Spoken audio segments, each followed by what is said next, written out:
Captain Elias Voss stood on the bridge of the Ardent Voyager, watching the swirling anomaly unfold before them like a tear in the fabric of space itself.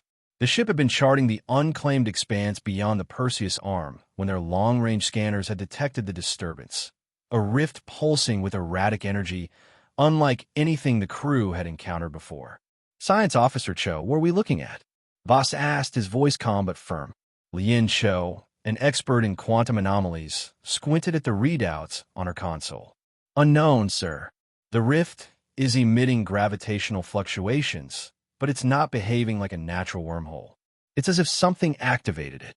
Lieutenant Carson, the ship's navigator, turned in his seat. "Captain, we're receiving strange energy feedback. It's spiking." "All stop," Voss commanded.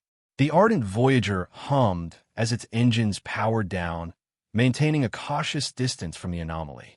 For a moment, silence hung over the bridge, broken only by the quiet beeping of monitors and the distant murmur of crew members working at their stations. Then the ship shuddered. "Sir, the rift is pulling us in," Carson shouted.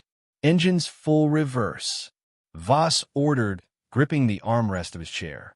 The ship groaned under the strain, the artificial gravity flickering as the crew struggled to counteract the force. The anomaly's glow intensified, tendrils of energy lashing out like lightning. The Ardent Voyager trembled violently, and for a split second, time seemed to stretch. Then everything snapped. A blinding flash of white consumed the bridge, and when Voss's vision cleared, the stars had changed. "Report," he barked. Cho's hands flew over her controls. "We're no longer in known space," she said, her voice tight with disbelief. "Stellar positions don't match any recorded charts." "Sir, we've been displaced." A new voice crackled over the comms. "Captain, this is graves down in engineering. We got minor damage to the jump drive and major interference in our comm system. Something in this region is jamming long-range transmissions." Voss exhaled sharply. "Give me a diagnostic and see if we can fix it." Before he could process the full extent of their predicament, the ship's sensors blared a new alarm. "Captain," Carson said, his face pale, "we've got company." On the main view screen, a massive warship loomed in the darkness, its sleek, angular form unlike anything humanity had encountered before. Dark metallic plating shimmered under distant starlight, adorned with unfamiliar sigils. The ship dwarfed the Ardent Voyager, and as it approached, smaller vessels peeled away from its hull, moving toward them in tight formation. "Incoming transmission," Cho announced. "It's in an unknown language, but—" She hesitated, eyes widening. "Sir, it sounds eerily similar to ancient Earth dialects." Voss frowned. "Patch it through." A cold, imperious voice filled the bridge. "You have trespassed into sovereign Kelor Dominion space. Power down your vessel and prepare to be boarded." The crew exchanged uneasy glances. First Officer Anika Desai stepped forward, her voice low. "Captain, we're in no position to fight. We don't know what their technology is capable of." Voss nodded, though his gut twisted at the thought of surrendering. "Stand down. Let's see where this leads." As the Ardent Voyager powered down its defenses, the Kelor ships surrounded them like circling predators. Within minutes, the main airlock hissed open, and figures in dark, segmented armor strode aboard. The Kelor were humanoid but unsettlingly precise in their movements, their features sharp and symmetrical. Their eyes gleamed with an unnatural intelligence. Their leader, a tall figure with regal bearing, studied Voss with an expression that was more curiosity than hostility. "You are an anomaly," the Kelor commander said. "Your kind should not be here." Voss met his gaze evenly. "Neither should we, but here we are." The commander's lips curled slightly, perhaps in amusement, perhaps in something else. "Then we have much to discuss." As the Kelor soldiers led the crew away, Voss couldn't shake the feeling that their arrival in this strange galaxy was not a mere accident. It was something far more deliberate.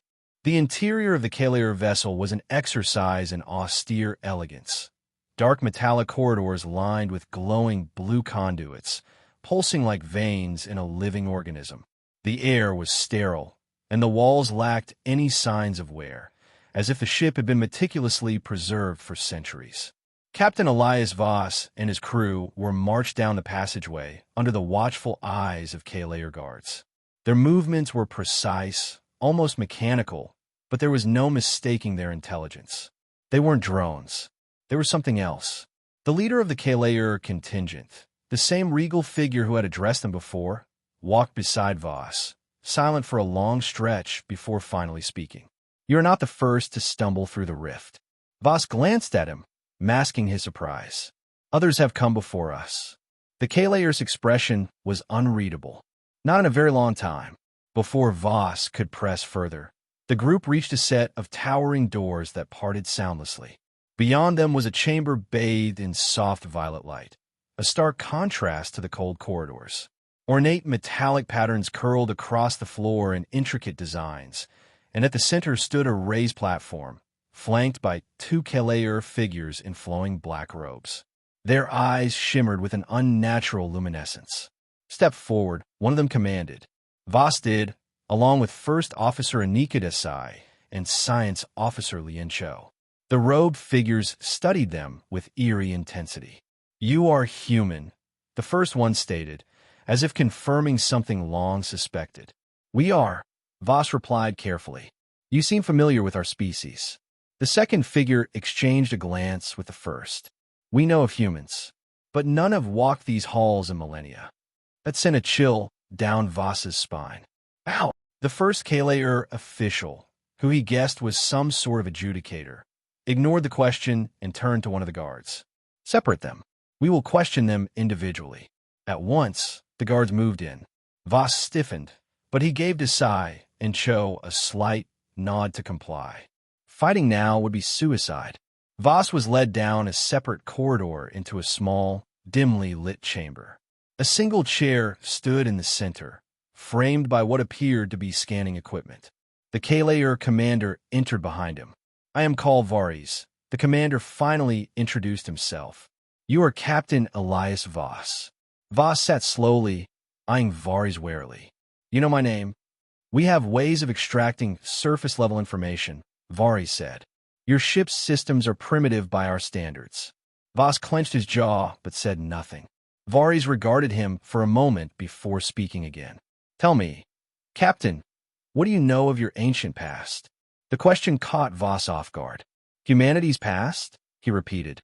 "A vast and complicated history. You'll have to be more specific." Varis tilted his head slightly, as if evaluating whether he should say more. Then he pressed a button on the wall, and a holographic display materialized between them. It was a star map, ancient and weathered, filled with markings and inscriptions. Voss's breath caught. Many of the symbols were unfamiliar, but not all of them. Among the alien glyphs were unmistakable remnants of early human scripts. Old Earth languages. Akkadian. Sanskrit. Something even older. "How do you have this?" Voss demanded. Varis's glowing eyes flickered. "The Kelor Dominion is ancient, Captain, but our origins are complicated." He tapped the display, and a map zoomed in on a single world, a planet marked with a sigil that resembled a broken circle. "This is the world you must never speak of," Varis said. "It is forbidden." Voss studied the image. "What's on that planet?" Varis hesitated. Then, lowering his voice, he said, "Answers. But not all of my kind wish them to be found." Before Voss could ask anything else, the door hissed open, and another Kelor official entered. "The Supreme Council has made their decision," they announced. "The humans will not be executed, but their knowledge must be contained." Varis's expression didn't change, but Voss could sense something beneath his mask of control, discontent. The official continued. "They will be given roles within the Dominion, under close supervision. Their ship will remain impounded indefinitely." Voss's stomach tightened. Stranded. A prisoner under the guise of hospitality. But as the official turned to leave, Varis leaned in just slightly and whispered, "There may be another way." Captain Elias Voss sat in the dimly lit quarters assigned to him within the Kelor Capital Complex. The walls were a smooth, black alloy, cool to the touch, and emitted a faint hum, like the whole structure was alive. There were no windows, no visible doors, only a single, recessed panel that would open at the discretion of his captors. His containment was not a cell, at least not in the traditional sense. The Kelor had allowed him access to data archives, conversations with his crew under strict supervision, and even limited mobility within designated areas. But it was clear the Ardent Voyager was theirs now, and he was not free. A soft chime sounded. The door panel slid open, and Varys entered. "Captain," the Kelor commander said smoothly, his dark robes flowing as he stepped forward. "Let me guess," Voss said, standing. "You're here to tell me what a generous arrangement this is, and that I should be grateful we weren't executed." Varys tilted his head. A more cynical interpretation than I expected, but not incorrect. Voss folded his arms. "Then tell me why I should trust anything you say. You told me there was another way. If that's true, start talking." Varys studied him for a moment before speaking. "The Dominion's leaders want you to believe that your arrival here is an accident, that your presence must be contained. But there are those of us who suspect the truth is far more deliberate." Voss narrowed his eyes. "Deliberate? You mean we were brought here?" "Perhaps not intentionally," Varys admitted. "But the anomaly you encountered was no natural phenomenon. It was a remnant of an ancient device, long thought inactive." Voss felt a cold weight settle in his chest. Then someone, maybe even the Kelor, turned it back on. Varys didn't answer directly. Instead, he extended a small, thin device, something resembling a data crystal. "This contains restricted star charts and historical records. You'll find references to a world called Elythian." Voss took the device cautiously.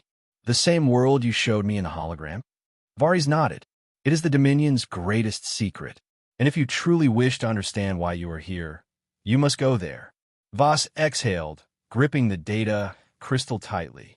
"I assume this isn't something your Supreme Council would approve of?" "You assume correctly," Varys said, "which is why we must act quickly." Voss gave him a long, searching look. "Why are you helping us? You're risking a lot." For the first time, a flicker of something, hesitation, perhaps even doubt, crossed Varys' face. "Because the truth was hidden from us, too, and I can no longer abide the lie." 12 hours later, the crew of the Ardent Voyager had been reunited, under heavy Kelor watch. Their so-called roles within the Dominion had turned out to be a convenient way of keeping them under control. Science Officer Lien Cho had been given access to Kelor archives, but only under supervision. Engineer Tessa Graves had been assigned to assist with Dominion technology, though it was clear the Kelor saw her as little more than a technician to be observed rather than trusted. But the biggest problem was their ship. "Main systems are locked down," Graves whispered as she, Voss, and Cho sat in one of the Dominion's grand halls, feigning participation in a state-sponsored reception. "We can't access the jump drive. They've overridden half of our systems." "Then we need another ship," Voss murmured. Cho gave him a skeptical look. "You're suggesting we steal a Kelor vessel?" Voss smirked. "Borrow, technically." Cho sighed. "If we get caught." "We won't." Varys' voice cut in. The Kelor commander had approached with the grace of a shadow, his dark eyes scanning the room for eavesdroppers. "The Supreme Council is preoccupied. I've arranged a distraction. You need to leave tonight." Graves exhaled. "Well, I hope you picked something easy to fly." Varys handed her a small, intricate key-like device. A Dominion scout vessel. Small, fast, lightly armed, but sufficient. Voss took it. "And this Elythian, what are we going to find there?" Varys hesitated. "I cannot say for certain, but I believe it will prove that the Kelor are not what we were led to believe." That was all the motivation Voss needed. The escape was almost too easy. Under the cover of an orchestrated power fluctuation, one that Varys had undoubtedly arranged, the crew slipped through the Dominion's capital facility, dressed in stolen Kelor garb. The hangar bay was a cavernous space, filled with sleek vessels that hummed with energy even in standby mode. The scout ship was precisely where Varys said it would be. Graves and Cho wasted no time hacking the controls while Voss kept watch. A few tense minutes passed. "Got it," Graves finally said as the ship hummed to life. "Hang on, this is going to be fast."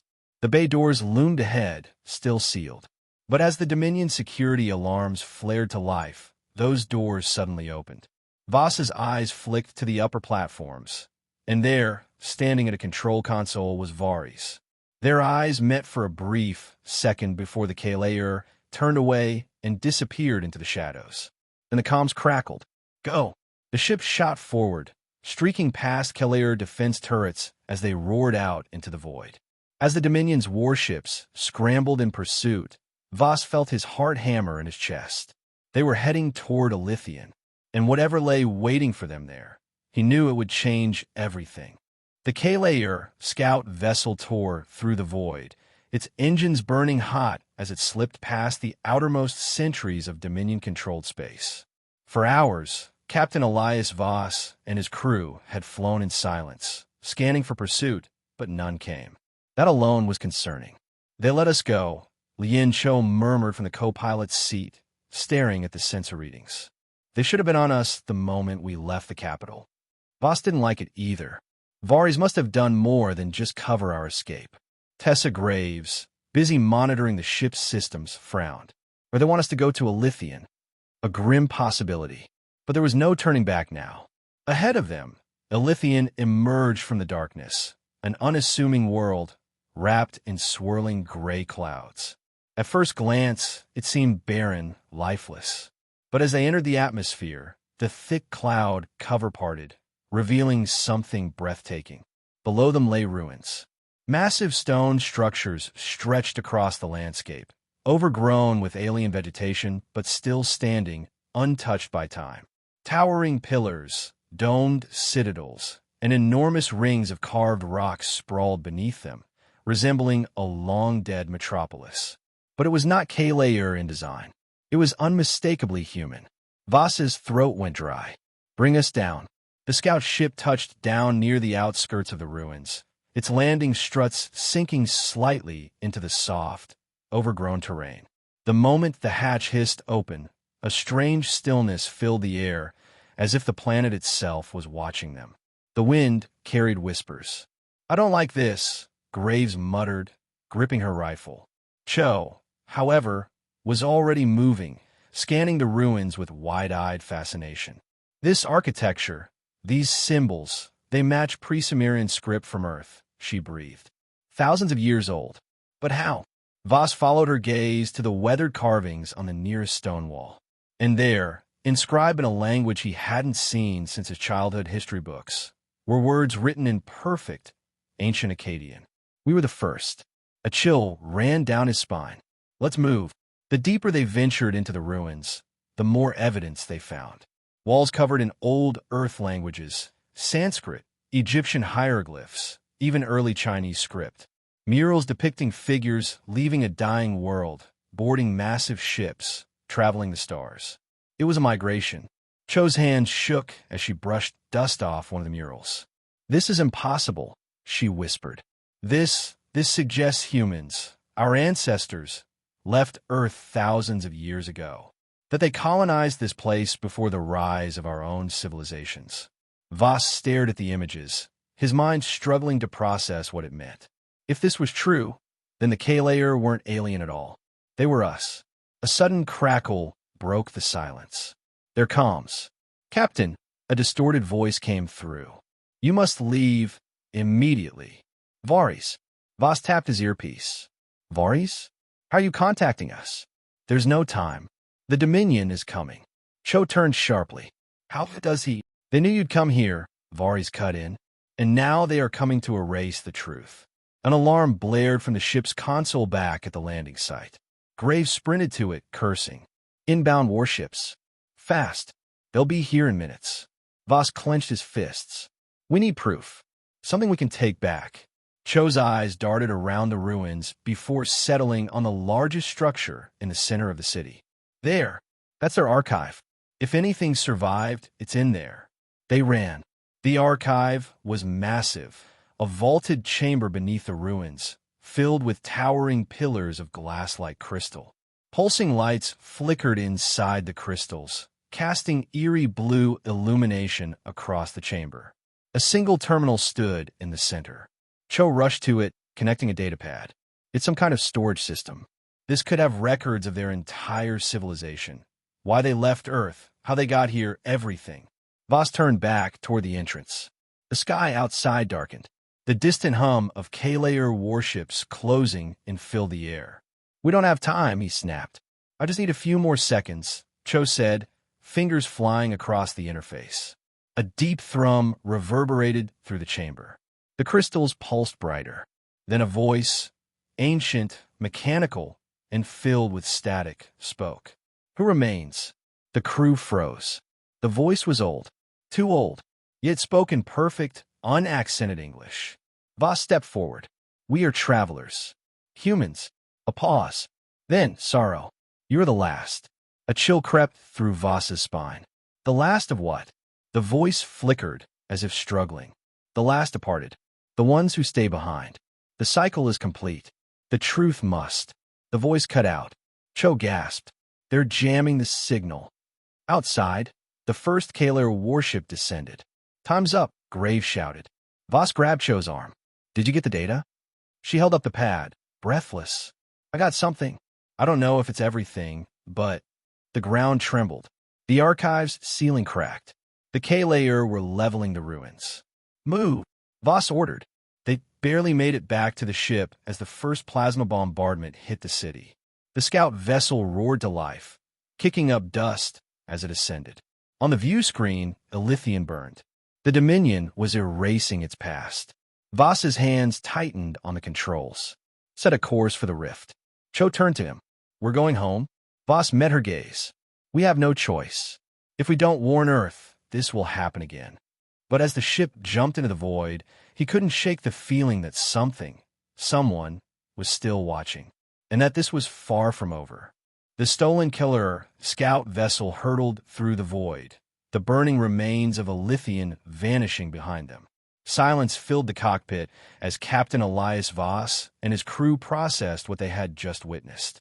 An entire civilization, one that predated Earth's recorded history, erased in minutes. The Dominion had wiped away the last evidence of humanity's ancient past, except for what was now stored in Cho's trembling hands. I don't even know if we got enough, the science officer murmured, staring at the datapad. The Kelor cut the signal before the archive finished transferring. Voss exhaled sharply, gripping the controls. We have to assume we got something. Tessa Graves glanced up from the ship's systems. And we have to assume the Kelor are coming after us. Cho's fingers tightened around the pad. They don't just want us dead. They want this knowledge gone. Voss nodded. Then we need to get home. Ahead of them, the rift loomed, a shimmering, unstable tear in space, its edges crackling with energy.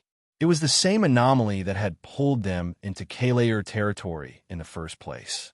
But could it take them back? We have no way of knowing if this will even work, Cho warned. We don't have a choice, Voss said grimly. Punch it.